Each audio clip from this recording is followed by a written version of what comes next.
The Voynich Manuscript is dated back to around 1404 to 1434. Handwritten, nobody could decode it. What if the book that no one could crack for 600 years is finally breaking? But not because of people, but by something we made? What if pages that you used to think were nonsense start to whisper back, but not with clarity but with unsettling hints? Could a machine find information that was meant to be hidden, and good reason? Since artificial intelligence is getting closer to before we open the Voynich Manuscript, we need to think about whether we are ready for what's inside. Because one decoded sentence could change the whole meaning, and not always in a good way we'll want. Will we be sorry we listened if the manuscript starts to talk? The Voynich Manuscript was the book that wouldn't speak for more than 600 years. It has resisted all attempts to figure out what it's hiding. Carbon dating shows that it was made in the early 1400s. Many people think that this mysterious book is one of the most mysterious in history. Written in a script and language that no one has ever been able to definitively identify, scholars, linguists, codebreakers, and even people who believe in conspiracies have all become interested in it. Even though many people have tried over the past 100 years, no one has been able to decipher more than a few pieces of the text, and none of them are agreed upon by everyone. It's not just impossible to read, it doesn't stop. It became more and more mysterious as more people tried to figure it out. The Voynich Manuscript is very interesting not only because it is strange, but also because it is strong against the science of language and human logic. From cryptographers who worked in both world wars to the manuscript has humbled generations of language experts who speak obscure medieval dialects. Theories about it have ranged from the useful, like the idea that it's a coded herbal guide, to the wild, like the idea that there have been rumors that it came from aliens or is a big hoax. Still, no matter what angle of attack was used, the outcome was the same: confusion, controversy, and finally, a failure. The manuscript turned into a graveyard for ideas, where even the smartest people left without anything. Now, though, something has changed. After years as work on the manuscript is put on hold by a different kind of mind that is not human. Machine learning, though. AI doesn't get bored or distracted like people do. It does not fall in love with ideas. It deals with patterns, odds, and huge amounts of data instead. Working on it. And it looks like that's exactly what was needed. In the past few years, machine learning and tools for processing natural language have started to show patterns and structures in language. There were things in the manuscript that a human eye couldn't see. The long-term silence of this isn't because we got smarter, it's because we built something that might finally break. That might be smarter than us in a certain way. This new information brings up new questions. The manuscript could always be decoded, but it was just out of reach for humans. Or is it possible that AI is seeing? It finds order in noise by looking for things that aren't there because that's what it's programmed to do. But still, the fact still stands: machines are now making real progress where people have failed for hundreds of years. Together, a researcher said, a machine could hear what people couldn't. It remains to be seen whether this is a major breakthrough, or a different kind of danger that hasn't been seen yet. So let's find out what the manuscript says first. We might want to ask a more basic question: what are we even looking at? The Voynich Manuscript, what it looks like off the page is nothing special. It's just 240 pages of parchment bound in a small book about the size of a modern on-paperback. But what's on those pages has stumped researchers for generations. The writing is in a script that is now called Voynichese, which is an alphabet that no one knows how to use. Doesn't match any known way of writing. It looks like the characters were written in a smooth, consistent hand, which suggests fluency and purpose. The person who wrote it wasn't winging it. Even though the writing is beautifully written, it can't be directly connected to any real language, which makes the mystery of what it is for and where it came from even stronger. There are as many clues in the pictures as there are in the words. In different parts of the manuscript, there are detailed botanical drawings of plants in the pictures that don't belong to any known species. Astrological and astronomical charts with strange groups of stars and symbols, and one of the most confusing parts are the many drawings of naked women swimming in what looks like green water. Pools that are not clear. These figures are sometimes held together by tubes or structures that look like containers, causing people to think about biological or alchemical processes. The style of art is medieval, but the themes are still hard to put into groups because they are too symbolic for pure science. Too planned out for just doodling. A lot of researchers split the manuscript into 5 sections with different themes based on the drawings: botanical, astronomical, biological, the section on medicines, and what is often called recipes. The section on plants is full of big pictures of plants, some of which look like familiar herbs and others of which I can't tell what they are. Of 2 or more species. Zodiac signs like Pisces and Sagittarius can be found on the pages about the stars, paired with star maps that are hard to understand. The biological part, where those linked women show up, is the most unsettling, pointing to some kind of focus on medicine or reproduction, but it's not clear why. The pages about drugs, the last part seems to be a list of short blocks of text, and it shows containers and plant parts. It could be recipes or instructions. When you look at the manuscript as a whole, it seems like it was written by someone or a group who cared a lot about cataloging specialized information, but they choose to hide it by adding more layers of confusion. There are rumors it's a notebook for an alchemist. Some people think it was a guide for doctors. No matter what its goal is, structure and layout show that it was carefully thought out. It wasn't just put together without thinking. In any case, it looks like a coded reference book, which suggests that the ideas inside may have been useful. They were hiding them on purpose. What did they want to protect, and who from? Over 100 years, the Voynich Manuscript has been stuck in dead ends.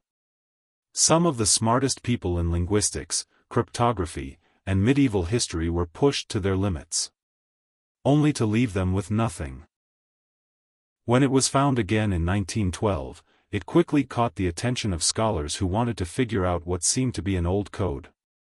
Early in the 20th century, cryptanalysts, including veterans of both World Wars I and II, using statistics and frequency analysis. They were sure it was a message that had been encrypted. But even though many of them had learned how to break codes during the war, none of them were able to do it. Find a clear system or language's beginning. The manuscript wouldn't give up even the most basic patterns. That sounds like a known algorithm or language. William and Elizabeth Friedman, a famous couple who broke codes and helped the Allies, did one of the most important things. In order to read enemy messages during World War II. Even though years were spent studying the manuscripts, in the end, they decided it had the logic of a real language, but they didn't know what that meant. Whether it was a language or not, there was no way to move forward. Other army and government cryptologists gave it a try, especially during the Cold War, when they tried to break codes. Insights grew quickly. But they didn't really get anywhere, even with the help of early computers. The failures weren't due to a lack of effort, they were proof of how the manuscript was put together. And how deep the darkness is. In the decades that followed, both professional and amateur sleuths came up with a number of ideas. Some people thought the English wrote the manuscript. Monk Roger Bacon using a code that has since been lost. Others said it was a type of shorthand, vowelless Ukrainian, or even made-up nonsense that is meant to look like real language. One of the ones that keeps going, some ideas said the book was a complicated hoax, possibly written by Wilfred Voynich himself. Or a fake from the Renaissance. But carbon dating and ink analysis proved that idea wrong in the end. Proving that it dates back to the early 1400s. Even so, the manuscript's refusal to be translated many people to wonder if it was just meaningless words dressed up to look like something else. What makes the especially humbling about the Voynich Manuscript is how many times it has been beaten by best-equipped minds. Every new piece of technology or linguistic knowledge seemed to bring new hope, but they keep hitting the same wall. Some of the most skilled codebreakers in history walked the halls away from it, admitting they had no idea what to do. The manuscript got a name for itself not only as a mystery, but also as a failure in their job for anyone who tried to solve it. Up until now, in this case, the next challenger wasn't a person. That thing was artificial intelligence. Even so, the Voynich Manuscript became a warning after many hours of work were put into reading it. Story among scholars about a project that promised glory but only brought frustration. Whole academic as time goes on, careers are lost on guesses and hypotheses that haven't been tested. Language experts Voynichese was mapped to every known language family, and mathematicians studied its structure. For cipher patterns, even neurologists wondered if it might have been caused by thinking in a crazy way. Though each method used a different lens, they all came to the same conclusion: the manuscript didn't act like any known system. It looked like logic but didn't say what it was, like a code that was made on purpose to trick people. Some researchers started to wonder if the assumptions behind the method were the problem, not the method itself. Was it even meant to be read? Or was it meant to be a symbolic object, with meaning hidden in the pictures, the way they were repeated, and rhythm instead of words? The way this person thought went from traditional cryptanalysis to the study of anthropology and semiotics. Still, even different interpretations came up short without anchors in the text. The manuscript didn't move. It was a centuries-old mystery that couldn't be solved by any method of the human mind. When AI came along, it wasn't just a new tool, it changed the way we did things. Face the unknown, not through experience or intuition, but by giving up control of the situation. Something that is very different from how we think. A digital brain versus a mind. From the Middle Ages, the Voynich Manuscript was a language fortress for more than 100 years, no person could break through it. Breach. When artificial intelligence came along, things changed. In Alberta, at the University of, Professor Greg Kondrak and Bradley Hauer, one of his graduate students, used machine learning and natural language processing, NLP, to solve the puzzle. Their goal was easy to understand: the script in the manuscript should be seen as a language that can be systematically compared to other languages. They used algorithms that look for structural similarities in syntax and vocabulary to run. More than 380 modern and historical languages are used for comparison. Even the AI were shocked by what they found. The AI came to the surprising conclusion that the manuscript was most like Hebrew. Since many human researchers thought for a long time that the text might be based on Latin or a language that is no longer spoken. In a Hebrew dictionary, more than 80% of the words that were decoded were found. There wasn't just a loose link. There seemed to be a real structure to the matches because they were so consistent. Under what seems like randomness in the script. But Kondrak and Hauer were careful not to too much about the case. The first translations were jumbled and hard to understand, and the sentence sometimes structures didn't make sense. However, the machine had found a pattern, a base. There is now order where there was chaos before. One of the most important steps forward came when the researchers tried to figure out what the first line of the manuscript meant. After some minor spelling changes and testing with Google Translate, the sentence was said to have said, "She told the priest, the man of the house, me, and other people what she thought." This was awkward. The sentence makes sense grammatically and sounds like real speech. It wasn't clear-cut. It wasn't proof, but it was the first sentence that made sense that was taken from the text. This finding made it seem like the manuscript might have been written in a coded or changed way. Form of Hebrew, maybe by using tricks like anagrams or letter swapping, which would make it sound like especially hard for human eyes to understand. This attempt was different because it wasn't just it was the method that made the language match. In contrast to earlier work that was based on intuition, AI took on the manuscript through pattern recognition that is cold and calculated. It wasn't planned ahead of time. No pet theories, no emotional investment, just ideas. It just did what the data said. Even though this does mean that the manuscript can now be read in full, it does mean that a big step forward has been made. We can finally say that the Voynich Manuscript is responding, not to hundreds of years of guesswork. You talk to a machine that speaks the language of probability. Whether this is, no one knows yet if this is the start of a full translation or just another pattern that isn't what it seems to be. Alphagrams, anagrams, and algorithms. One of the most interesting parts of one way that AI could be used to decode the Voynich manuscript is through alphagrams, a method where the letters in a word are put in order by letter. This type of transformation doesn't make up random nonsense, but hides well-known words by switching the order of their letters. If the first one the author chose to use this method on purpose, it would have been a simple but effective cipher. To fool anyone who hasn't read it before.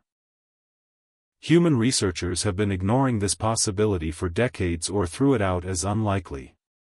For a machine that has been taught to handle billions of possible combinations, there are more patterns to look for than just alphagrams.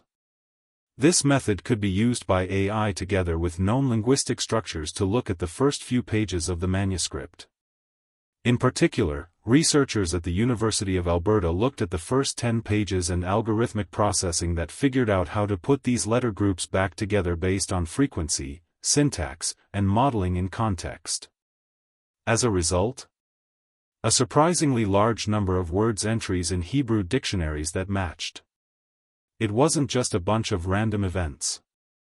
It looked like a lot of work had gone into encoding Hebrew because of how consistent it was. Phrases with structures that are alphabetized or otherwise jumbled, probably to hide the base language.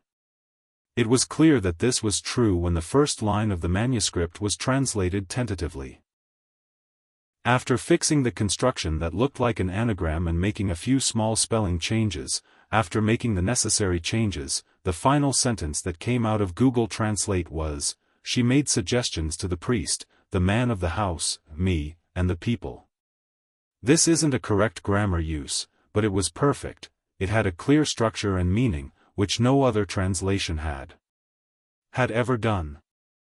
Not because it was a perfect translation, but because it was a big step forward. But since it showed the manuscript might use more than one unknown script, it could be hiding well-known words in very different ways. This is very important.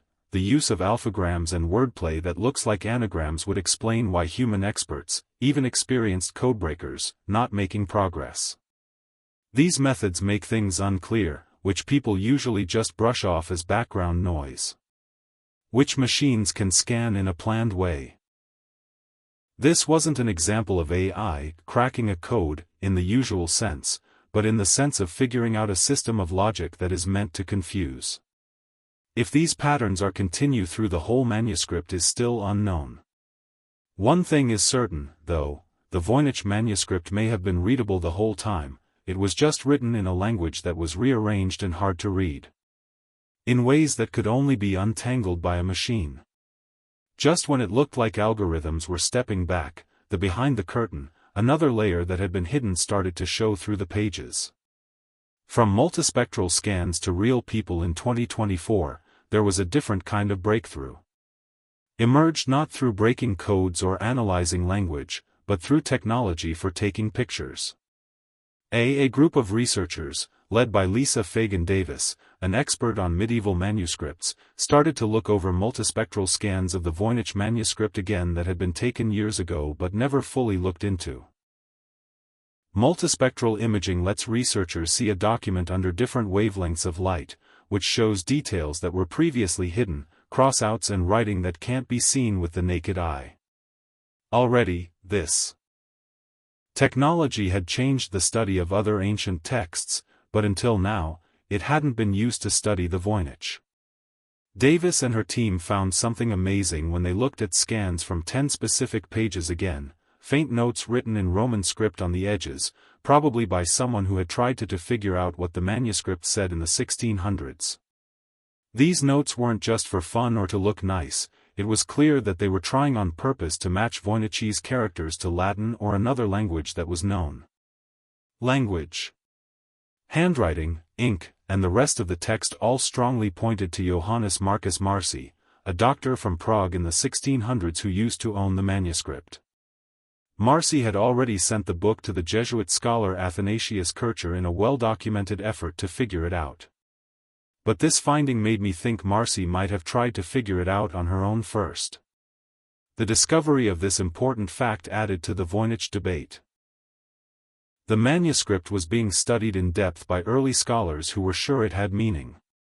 The notes showed that someone was trying to decode the text, not just ignore it or make it up. Indeed, some of the notes in the margins seemed to directly connect Voynich's symbols to their Latin equivalents. Basically an early key that was drawn by hand.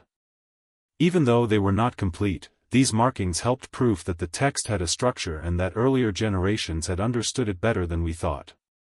The discovery helped move the conversation from hoax theories to a more serious look at what the manuscript really says and why it was written. Just as important were the signs of changes and corrections made to the manuscript itself. Multispectral imaging also showed this. Some of these were overwritten characters and words that have been erased make it clear that the original author made mistakes and worked to fix them. With this much information, it was clear that the story was not a meaningless hoax. What would make someone revise nonsense with such care? The proof showed that the document was alive and had been written. Over time, real people have studied and changed it. Combined with what AI has found, the images helped prove what many people had thought for a long time: the Voynich manuscript was never lost. It wasn't just nonsense, it was a complex, encrypted work that someone once tried to understand. Hebrew? Latin? Or both? As artificial intelligence started to show, there was a big argument right away about what language is actually written in the Voynich manuscript. At the heart of the manuscript? The AI-driven analysis from the University of Alberta strongly pointed to English. It was possible to find more than 80% of the words that were deciphered in the early pages in Hebrew dictionaries. This supports the idea that the manuscript's main language is a coded form of Hebrew.